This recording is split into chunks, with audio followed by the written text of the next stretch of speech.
Welcome everybody to our podcast, All Things HTLT from Holy Trinity Life Teen. We are glad that you are here. I am your host, Jace Bravo. In this podcast, we will be talking about how absolutely amazing our faith is, but more importantly, how awesome the Eucharist is in our faith. You're going to want to hear this. You're going to want to share this with your friends, your parents, your family, your coworkers, and don't forget to like and subscribe. Well, how is everyone? Good. Pretty good. Good. Awesome. Today, I am joined by three amazing Catholics, Sheree, Kevin, and Angela. Just a little bit of background for you. Sheree is currently serving in our armed forces. Thank you for your service. You're welcome. And he Thank you. is an extraordinarily happy and joy-filled guy. He loves having discussions on the faith and also has been voted to be weaker than yours truly in an Instagram poll. Sorry. Which I have always reminded him of. Angela is another awesome core member. She is one of the most wise and just radiates peace. If you know her, you know what I'm talking about. She's also a teacher at Mary Star Elementary School. And lastly, we are welcoming back Mr. Kevin Costa, who's an athlete and all-around good dude. So I wanted to just start off again with a bizarre question to start us off. And that question is, what is your worst injury and how'd you get it? I think everyone here probably knows my worst injury, but my worst injury was tearing my ACL and meniscus my senior year of high school playing football. And my meniscus, I tore that the fifth game of the season, and then I just kept playing through it because I wasn't going to sit out. Everyone that plays football just kind of has a tough head, like you don't want to sit out, hurt your team. And so I kept playing, and then we get to playoffs, and I got tackled wrong and tore my ACL, and then I had to sit out a whole year. Oof. From my surgery date, and I had to sit out my first year of college, and now I got to sit out again until football comes back. Thanks, COVID. Didn't you hurt your meniscus by like celebrating? Wasn't it? No, I re-hurt that because I got tackled when I tore my meniscus, and then it just like would give out sometimes, and then so I went to go celebrate one game, and I just fell on the floor. Kevin, jeez. Sheree, what about you? What's your worst injury? As for myself, it came from when I was having a high at the gym. This is one of the reasons why I stopped ego lifting. So I decided to take on a different challenge by shoulder pressing a higher weight than I was used to. It was about a 30-pound increase from what I was doing. And in doing so, upon me lifting, I tore my right shoulder because my form was kind of bad and I was trying to push through it. As soon as that happened, I couldn't even raise my arm anywhere or use my right arm really because it just had a jolt of pain. Oh my gosh. Did you have to get it fixed?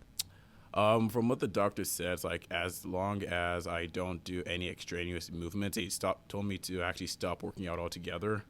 That'll be fine. But that's not good for you. Yeah, I just changed my diet, just made sure I iced and massaged it. And after like 3 months, I was able to start doing basic functions again, and then I continued my workouts afterwards shortly. Oh my gosh. Imagine if that happened right now. That would be like the worst thing for you. Yeah. Because isn't that what you do now is just lift during this quarantine? Oh, yeah. I turned my home garage to a home gym, so. Oh, dang. Yeah. If I can't lift, I'm not sure what I'm doing in this quarantine. Wow. That's awesome. Well, not the injury, but the gym. Angela, what's your worst injury? How'd you get it? So my worst injury is when I broke my collarbone. This man, I know it's my left collarbone. This man I didn't know this. driving this big old Ram truck ran a red light and crashed right into my left side. He totaled my car. The other people in the car were all good. They just had some bruises and everything. My face was bloody. Oh my god. And I was I had no idea what was going on and didn't even know. All I knew is my face was wet, and so I looked in the mirror. I saw it covered in blood, and I looked to my side, and there's a car against me, and I go, I'm gonna die. And so the man comes out. He's like, "What do you need?" And I said, "A priest." And that's why we've asked Angela to be on this podcast. Yeah, And then, the ambulance came and they had to pry me out and they took me to the hospital. Wow. And, Where was the Okay. blood coming from? It was the shards of glass in my forehead. I still have a scar right here. Oh, Sometimes you wow. could see it in my Oh forehead. yeah, in the light. Yeah. You can. But then the bone, my collarbone, like it snapped in half, or my clavicle, and now there's like a ugly. It's like a deformity because one half grew on man. top of the other half. Oh. Yeah, I know. These injuries are always such an interesting topic. But our topic today is all about the Eucharist, about the Mass, about just how important the Eucharist is in our own faith. But I wanted to ask Angela, maybe Sheree or Kevin, why, just a basic on the basics, why is the Eucharist so important in our faith? I guess I'll take a stab at it first. Okay. The Eucharist is very important to our faith, mainly due to Jesus actually saying that he is the living bread, and whoever eats this bread will have eternal life. And it's with that. Outside of the Paschal mystery, that is one point that we should always focus on when we partake in that, because we follow Jesus because he has the keys to the kingdom, keys to eternal life, and because we believe in what he says. As for me, as a Catholic and a Christian, it's I believe everything Jesus says. You can't half-heartedly believe some of the things he says and not believe in the other.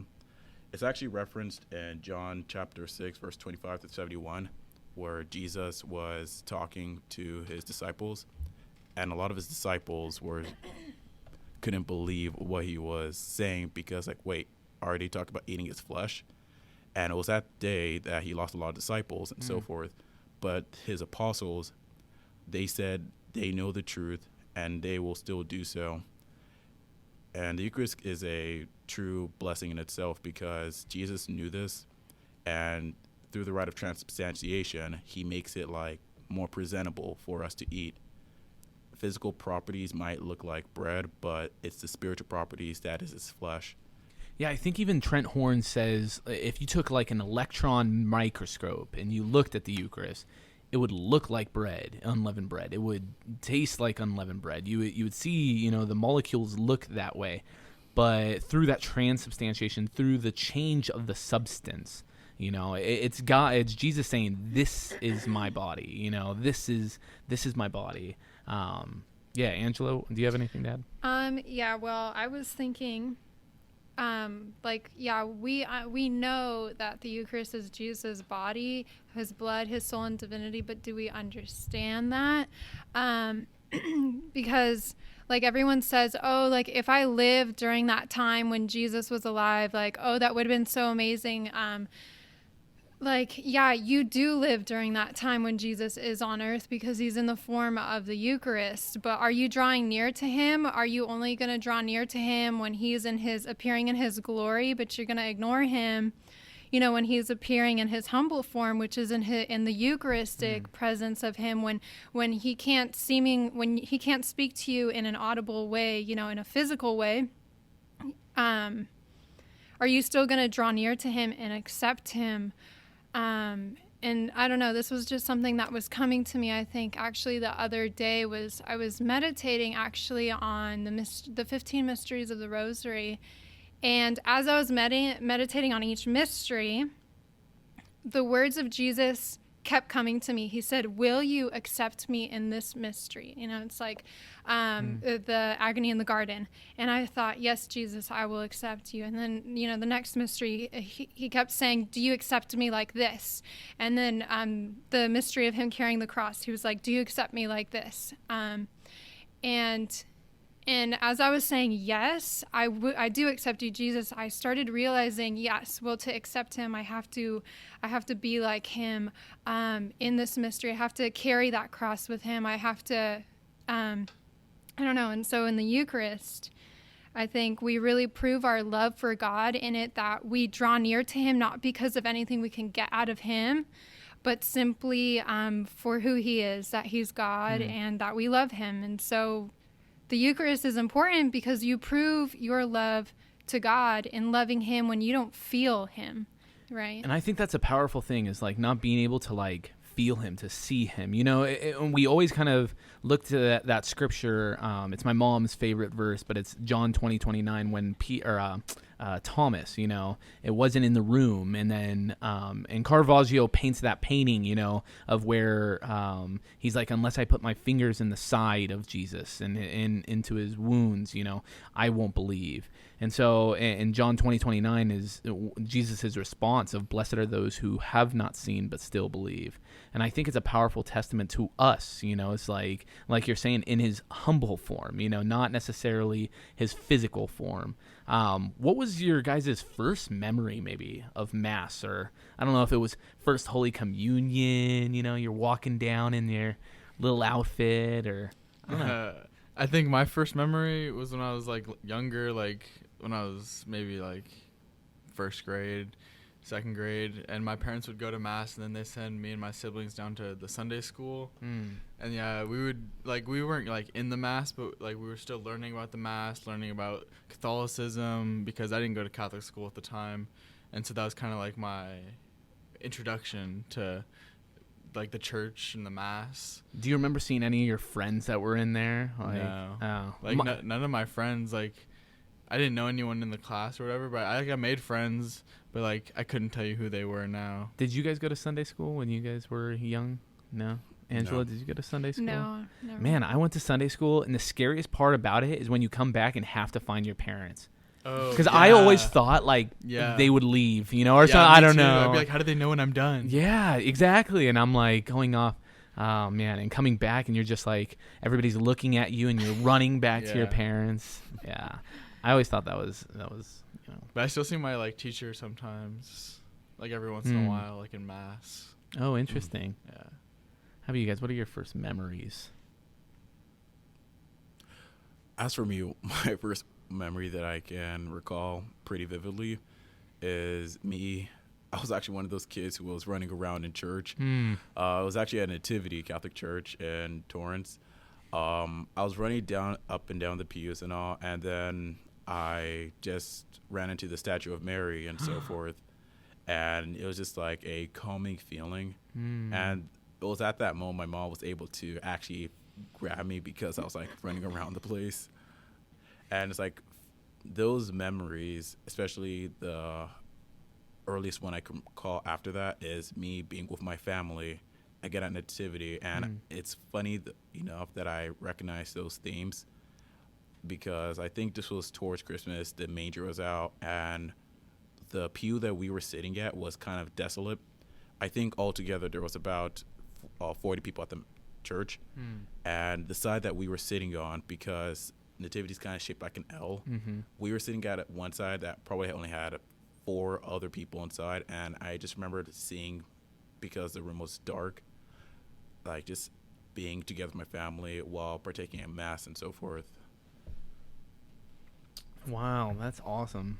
I mean, like for me at least, my first memory is like either sleeping like at Mass or like coloring, or like I don't know why I remember this all the time, but I was like, okay, I'm gonna read one chapter of Genesis, and there was Bibles in the pew or whatever, and I read all through Genesis. Like, I don't know, it was just like early on, and like there's these hard words, like if you ever read Genesis, it's I don't know, it's just a lineage, and this, person was born after this person, and this person was born after this person. Angela, how about you? What was your earliest memory? So one of the only memories that I have going to Mass when I was young, because my family wasn't we weren't that practicing yet until 2009. My mom started to have her conversion.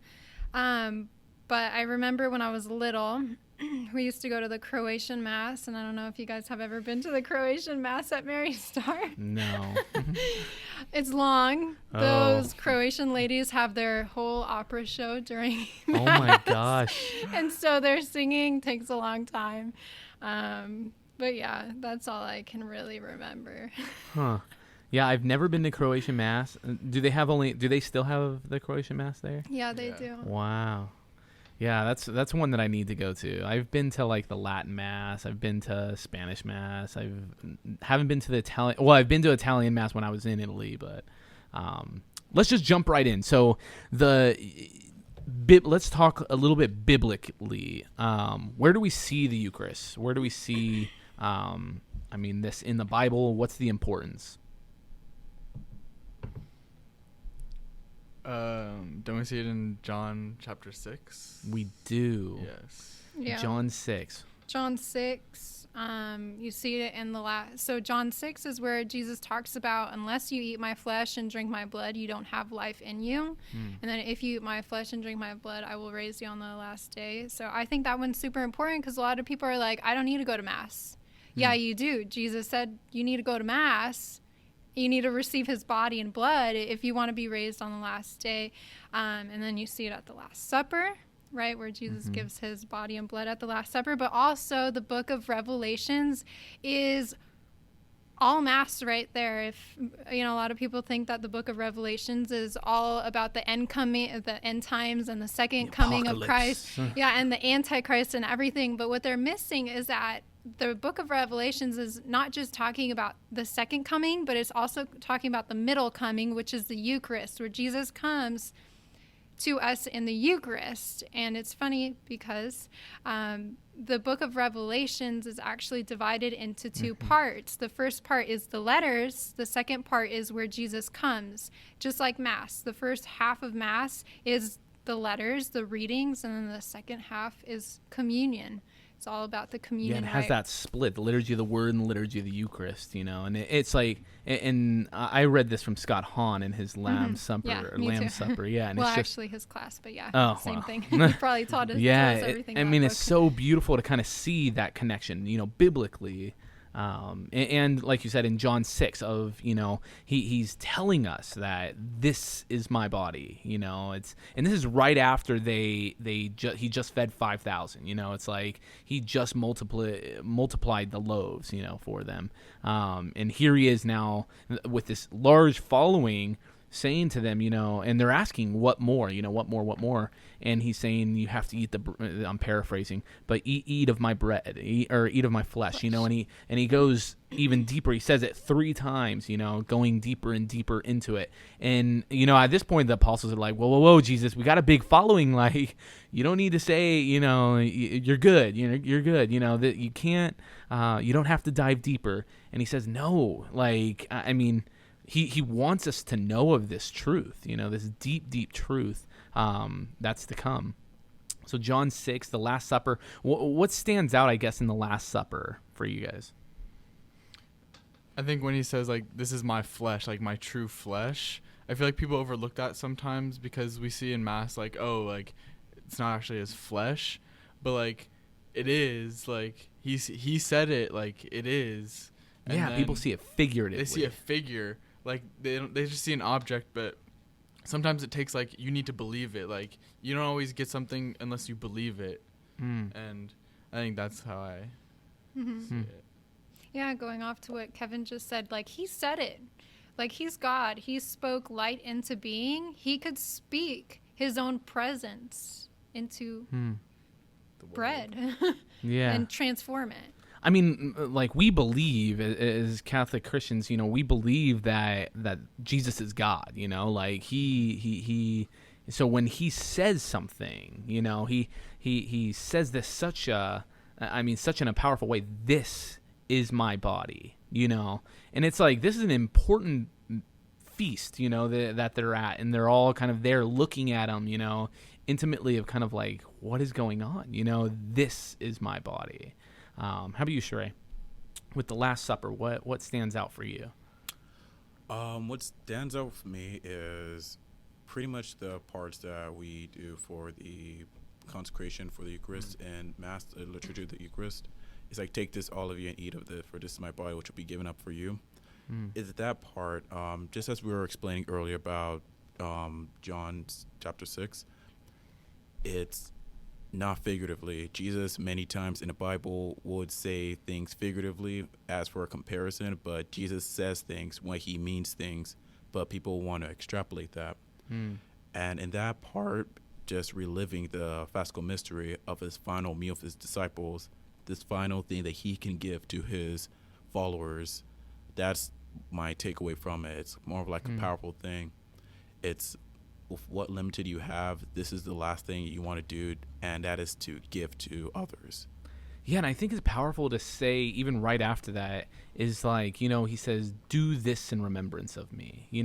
He could have said the Beatitudes, do these things, do these great things in remembrance of me. But instead, he takes this particular moment, and when they're all looking at him, and he says, do this in remembrance of me. I mean, it's just a powerful kind of calling on for us to really dive deeper in it. I know. Hold on. And I was thinking about it as you were talking, Sheree. Like Jesus, right before he left, like he left, but he left us his body and his blood, and like that's such a gift. Yeah. Just. And to also add on top of that, Jesus is left us when he was both body and spirit.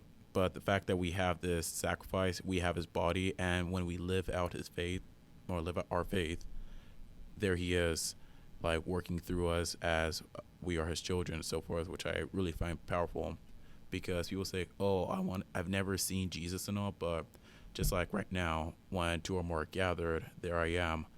And yeah, you need the eyes of faith to see him. Yeah, I mean, even I always kind of look at it, and I heard this before, and the apostles, they walked with them, and talking about early on about John 20:29, blessed are those who have not seen it but have believed, is like they walked with him, they smelled his smells, they saw what he did, his miracles and everything. They were able to give him a high five. I don't know, it's like they were so close to him. They were close, but he gives of us himself. We receive Jesus Christ. We don't just touch him. We're reunited to him. We come into that one with him. Yeah, we consume, we consummate, and like we consume Jesus Christ. He comes in and we become a tabernacle. We become something that goes out and is Christ to others. Historically speaking, we see that the Mass is celebrated, obviously at the Last Supper, but we also see, the Mass being celebrated all throughout history, in odd places. And I kind of want to talk about this because we are in such an odd time, like with the quarantined and the dispensation of Masses and things, and Mass being online, and now Mass is being held outside. I mean, we're not in our usual kind of places of like worship, whether it be at Nativity, or whether it be in Holy Trinity or Mary Star or St. John Fisher, wherever you might be, or your normal place of worship. Now it's outside or it's online. I mean, what are your guys' thoughts? I mean, just on that in particular. I think it's weird. Like from going, like when everything's shut down, like we had the Masses online, like from watching it online in my room to then being able to come back to church and be in the church, like physically, like that was cool again. And then we had to move outside, and it's interesting. But like it shows you that Mass can be anywhere. It doesn't have to be in the church. I think that, yeah, and it's so interesting to kind of see throughout time of like how things kind of change dependent on everything kind of going on, and it's interesting too because they're trying to to be according to like canon law, they're trying to keep with the Roman Missal, and everything wherever they hold Mass, so it looks similar, it's just the environment kind of changes in that. What are your guys' thoughts? It's a challenge that I welcome, frankly, because we shouldn't. The house of God is what we know as church, but church is a congregation of people celebrating. So whether that be at a physical place, which we know, whether it be Holy Trinity, Mary Star, and etc., or it can be in our very houses, our very rooms. Even when I drive, I listen to the Bible and so forth, or when I'm driving with my friends, like when I'm trying to have a discussion about faith, it's just that community aspect.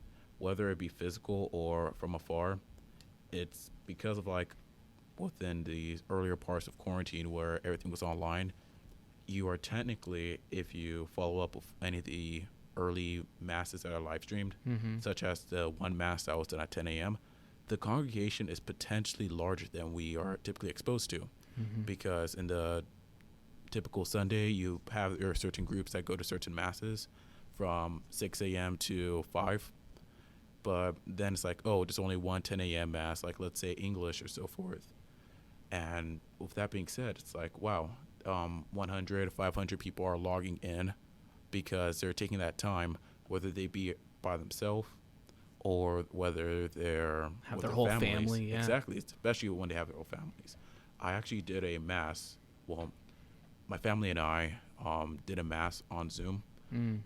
This was for a family mass, so we actually got a priest on, and our relatives from Nigeria, from the UK, from other parts of the United States were all there. And it's like, wow, I typically could not do this with you, but within this situation, something good came about it, because we will probably have to wait another year or only have half the people, but it's so accessible to get mass, especially for our private mass. It was like, wow, this is actually pretty amazing. You get to see everybody in their natural habitat. Yeah. So you can see oh, it's nice to see that you're doing well, you're with the family, and so forth. And you get to have that, like we're in such a world that's connected via social media and everything else. And I think it is a special thing to be connected. When we celebrate Mass, we celebrate with the world. We're celebrating Mass with the world and with others going to Mass. And that's why I always like to say, see you in the Eucharist and things like that. But it's amazing, like, that this virtual kind of has connected us in a new way. We're going to come back and explore that a little bit more, but we do not have any sponsors yet. But if you would like to give or help at Holy Trinity, even in this pandemic, we do have some awesome ways that you can help with your donations or even your time. So you can contact me, Jace Bravo, for more details. All right, welcome back. We are talking about quarantine and the Mass and the Eucharist. In quarantine, we have seen the Mass change so much. I know for me personally, I went from live streaming with no one there to having a somewhat, people coming in and then moving outside. And I've seen, just reading in some of the history books and reading some of this one book in particular about how they used to celebrate Mass in the rooms, in their rooms or whatever, during persecution, during these times of persecution, that the priest would come and sometimes they would hide the priest and they would, so they celebrated Mass with these altars that were really quick, putting them up, or they would be in the barns, or they would be, in the catacombs, or they would be in all these different places. And I kind of feel that way even now of in quarantine, in this kind of pandemic that we're in. What are your guys' thoughts on still the Mass outside? And I mean, it does feel strange, like we're doing some version of Mass Underground or something. But I'm just thankful that we do have Mass. I don't care what form it's in, outdoors, indoors, music, no music. I don't really care. I just want the Eucharist. And so I'm just hoping and praying that it's not taken away from us, and that the church doesn't actually have to go underground like in the back in the day, because the church will go underground. I hope it will, if the Eucharist is taken away from us again. Yeah, and being able to see the essential part of it. It's like that word essential has been, kind of thrown around. It's very thrown around. Yeah, and I'm like, who's the one to say? Who decides what is and what isn't essential? Yeah, and so that's kind of an interesting matter too, is if this is our faith, and if you really believe this is God, that this is Jesus Christ that we're receiving, the real, true presence that even the early church fathers, the apostles, they celebrated in times of crazy persecution. If we believe that, I don't know, it puts us in a funny spot. If you think about it, the martyr or the early church, they put their life in risk just to receive Holy Communion. They were martyred for going to Mass. They were killed for it, and they didn't care. They were willing to make the sacrifice to receive Holy Communion because they knew what the Eucharist was. And for anyone that tried to stop them or to belittle the Eucharist, they weren't going to let them have it. And Who was that young saint? I don't know her name. The young saint, she would go in every night and she would consume one Eucharist because... Do you know who I'm talking about? That's that holy little girl in China, I think it was. Yeah, she would climb in through a window, That was a priest. He was arrested in, I think, like communist China or something. They arrested him, and they emptied out the tabernacle, and the pieces of the communion host fell on the ground. And that little holy girl was hiding in the back of the church, and she saw all the hosts fall out, and she remembered exactly where they were. And then at night, she snuck out of her room without even her parents knowing. And then she would go climb through the window, and she would spend 1 hour adoring Jesus in the Blessed Sacrament in that host, 1 hour. And then she would consume him. And then she would come back the next day and do that again with the second host and with the third host. And so she did that for 30 days, I think it was. And on the 30th day after her holy hour and she consumed the Eucharist, it was the final host too. Yeah, it was the last host, and it was like the 30th day, and she made some noise, and it woke up one of the guards, local guards, and she was a martyr. She was killed, and then the priest who was imprisoned was actually a witness to all of this. That he witnessed her receive Holy Communion every single night, and then I think it was Fulton Sheen that read on her story, and he made a promise to himself that he would spend an hour every single day in adoring the Eucharist, adoration of the Eucharist. What a powerful testament of the true presence, of that true presence. And I mean, like, talking about adoration, we go on these retreats. We have, this almost like, I mean, for most of the people that go, it's the pinnacle of the retreats, the adoration moment, the adoration experience. Why do you guys think? Why? I mean, why is that? Why is it the pinnacle of our retreat? What do you guys think? I think it's because like these teens may not always get the opportunity to be like sitting there with Jesus, and it's like a time where we dedicate that for everyone to be there with Jesus and pour all of their struggles out, pour anything they have on their heart out, pour whatever it is out. And I think it's just their time to be with him because they all have busy schedules. They can't always come to church and do adoration. So I think that's why. Yeah, I think... Oh, go ahead, Sherry. To add on top of that, I also think it's because you're in a different environment, so minimal distractions, which is the goal. You are also trying to reconnect because, as you've always said, I don't care if you do care that they have a good time. All I care about is that you have a relationship with Jesus. And I think with that mindset, when it's like, okay, then as the days progress and as the pinnacle of the retreat comes, which is towards the final day, it's, okay, now be with Jesus. You've learned about Jesus. You kind of got to feel you have a good community now. Have that one-on-one time with him. And I think with that lead up, it's the experience altogether. As Kevin said, like your struggles, everything just pours out. Everything that you wanted to say past that you wish you could have during the time just comes forth now. And I think that's why it's a very emotionally and spiritually powerful moment for a lot of these teens. Yeah, I think it's so powerful. And like what you're saying is like everything is stripped away. We have so many things that take up our time, whether it be homework, whether it be our chores, I mean, the big thing is our phones, it's like social media and these different things, and they take up our time, even our friends, that social aspect. And it's like at that moment in adoration, we give the opportunity for them to say yes. We give them the opportunity for them to be close to Christ, where they're not talking to their friends, they're not connected in any other way, but they directly connect themselves, their power source. Everything comes from Jesus, from the Eucharist that's right there present and before them. And on the retreats, we give them the opportunity to really, reflect on their life and then bring that with their questions to Christ. It's like we can't we can do a lot for them. We could set them up. We can give them great talks. We could, do amazing AMEs and dramas and everything else. But we can't give them, we can't give. The Holy Spirit is the only one that connects them. That's something that gives them peace that we could never give these teens. And yet adoration at this moment, when they're right before the Eucharist, it's such a powerful moment when so many testimonies happen because they experience love. They experience love at the fullness. How about you guys? What do you guys think about, I guess, adoration?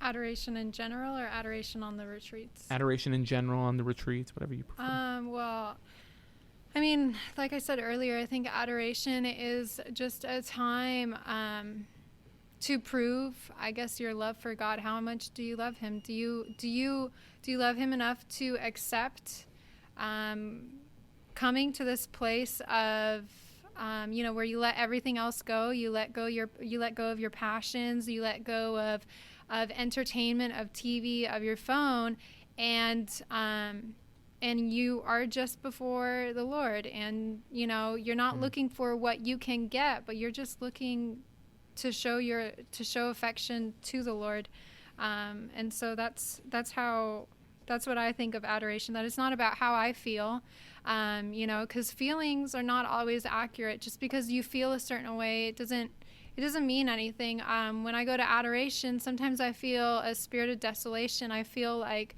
the Lord is not with me, but that's okay, because I know there's a saint that says when any act of love that you make to God in a spirit of desolation, that means in a spirit of when you don't feel like God is there, you don't feel God's love or whatever, and you go ahead and you make that act of love to God, that one act of love is worth thousands more to God, carries more value, thousands more value than a million acts of love that you made to Him when you felt His presence, when you felt good and everything. And so that's what adoration is to me, especially in the dry moments. Like when I feel dry, I kind of take it upon me as this is my purgatory of the senses right now. I feel so irritated. I want to go leave this chapel. I want to go do the things I want to do. I want to work. I want to be creative and do other things. But I am going to purify my senses right now and let that irritation, tingle my nerves, like me just wanting to run out. And I'm going to sit there and reject any distracting thoughts, no matter how many times they come up. Not let them discourage me, and just keep sitting and purging, I guess, my senses that want to drive me away. I think that's so important to kind of like reflect on, because so many of our teens, I know I get a few teens every single time, when we do kind of our evaluations or like after adoration or anything like that, is they're crying almost. I mean, some are and saying, I didn't feel anything.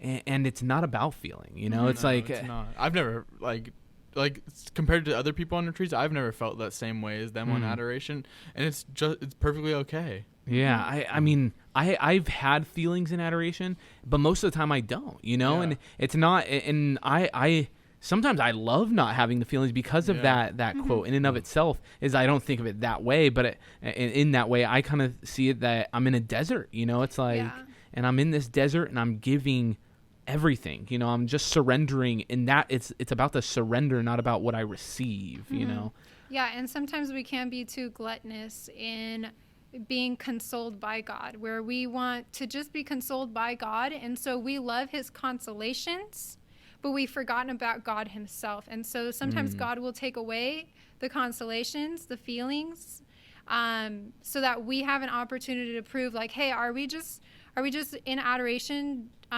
just for the consolations, or are we sticking through even in the dry periods?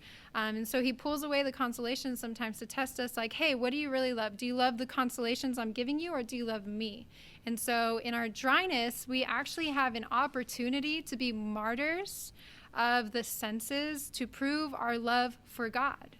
It's easy to say you love God when you feel good, but not when it's taken away. Then that's when you really become a martyr of the senses. As for me, adoration, it's more of an experience, as in, I feel like even if there's a full room of me with me, I feel like everything is like stripped away. And when I say stripped away, it's like I feel like God is like always watching. So he's like watching your life unfold. And unlike anybody else who you tell the story of your life to, he knows every single detail.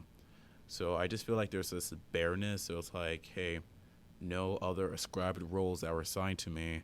It's just me and you. And with that realness, it's like I always have like a lot of like time to myself, whether it's like just turning off the music in a car, just to let my mind wander. I kind of get that feeling too. It's sometimes when I really feel it, it's like I feel cold, but I feel like my heart is like warming me up.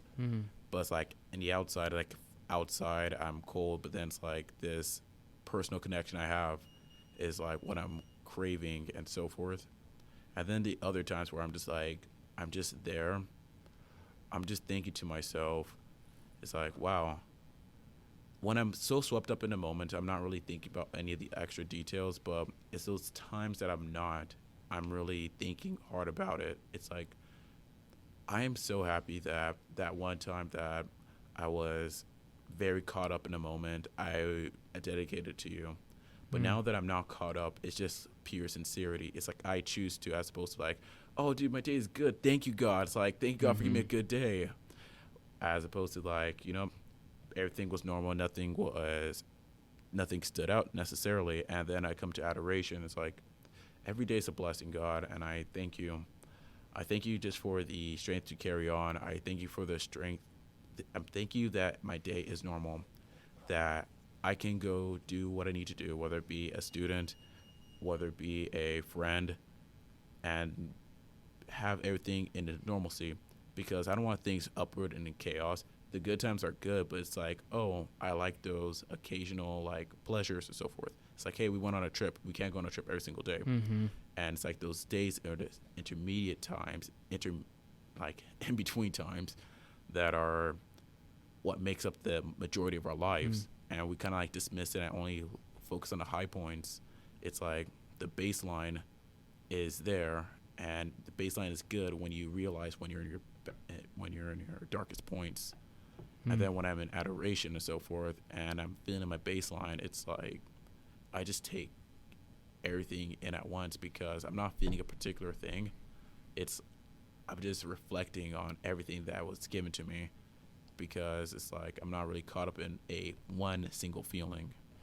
Yeah, I like that when you said is like everything is stripped away and it's like bare, and that's what I try to get to, right before going into adoration is in a certain respect not wanting the consolation, because like you're saying, I know my family always reads this book. I can't remember the name, but it's a book about like enjoying the journey, and we read it from my grandpa because he always kind of has always said that. But it's like enjoying the journey and not the destination, and being able to kind of like live our lives kind of that way. But also within that, in the context of that, is not looking for the consolation, but enjoying the desolation, enjoying that time that you're there with God, enjoying that time and being close. And I know for me, the biggest aspect about the Mass and about adoration is being prepared to go. Being prepared to go to Mass. So how do you guys prepare, I guess, to go to Mass?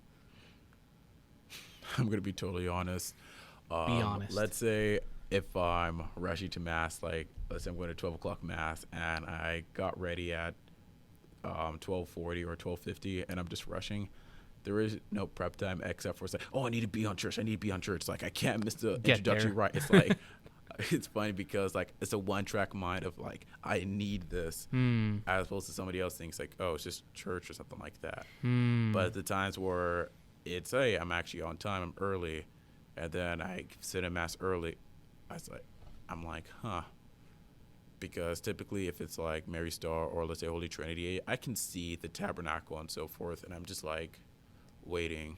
It's like from me being in a gigantic room with all these people or even a couple, it just changes completely. It's like a dark room kind of like, no, I think I would describe more as a confessional, or I'm looking at Jesus and so forth.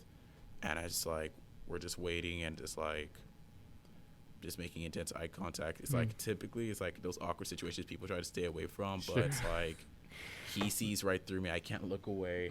I can't like try to divert attention. I can't like deflect anything.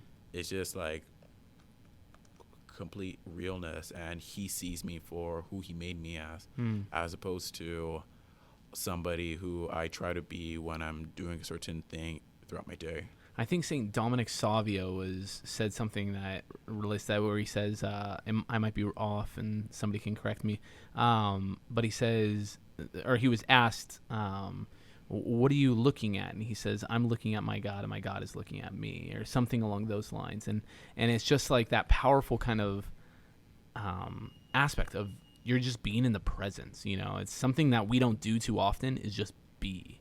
Yeah, that's powerful. How do you guys prepare?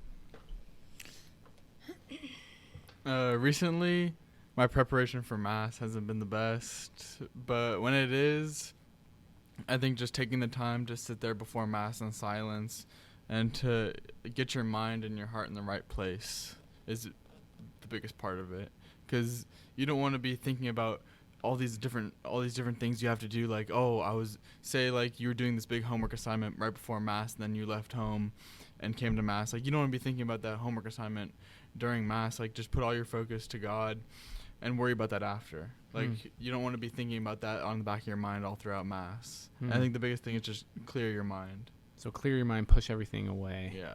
Kind of the distractions and everything. God will take care of it. God's got it. Let go, let God. How about you, Angela? How do you get prepared? Well, for me, I use a lot of resources to prepare myself, because I think it's easy to kind of, your mind gets distracted unless you're filling it up with good things. So like in the morning, I wake up and I usually feel what kind of virtue I need to focus on. So like, let's say poverty of spirit is something that's been popping up a lot lately. You know, poverty of spirit is not about being poor, like, you know, but it's about being generous soul and everything. So I'll focus on poverty of spirit, and I'll do my examination of conscience first thing in the morning. And this is all in preparation for Mass. Do my examination of conscience of the day before. For some reason, it just works that way for me. You know, and I'll think of all the different ways that I failed in poverty of spirit, where I clung too much on my own passions and ignored the need of my neighbor. That's not being poor in spirit, you know. And so I'll make a list of like 3 or 4 things. Don't delve too long into this.